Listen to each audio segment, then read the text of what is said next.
Kahit sino naman pwede sa'yo magpangiti, napapawi sa kalungkutan kahit sandali. Pero kunti lang yung tao na sa'yo'y nagpapasaya. Yan ang may malaking pagkakaiba. Kung alam mong hindi na niya ginagawa ang lahat para iparamdam na ikaw ang mas pinili. Kung ganun, bakit ka pa lumalaban para lang manatili? Kailanman di kita pagsisisihan.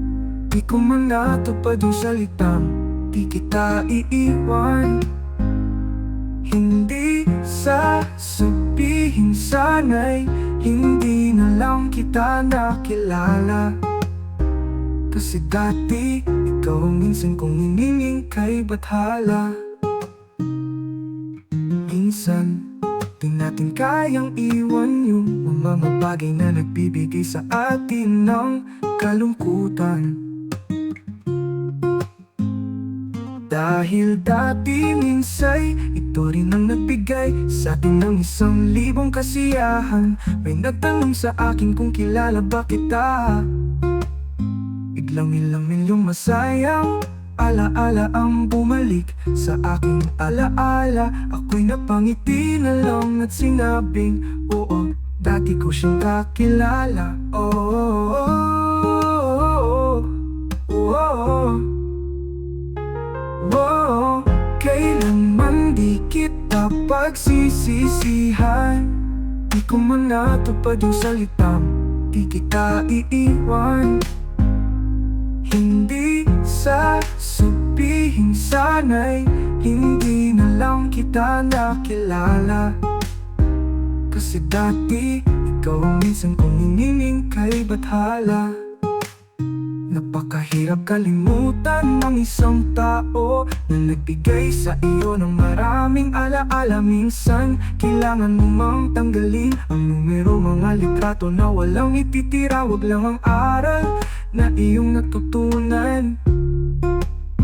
Paunin mo ito at huwag kalimutan. Oh, kailanman di kita pagsisisihan.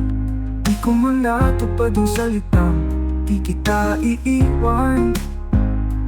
Hindi sasabihin sana'y hindi na lang kita nakilala. Kasi dati ikaw ang minsan kong hiningin kay bathala.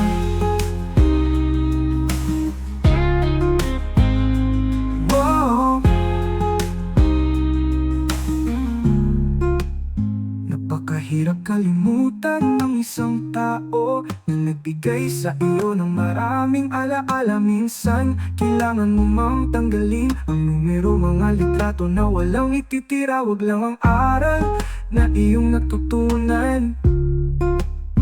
Paunin mo ito at huwag kalimutan.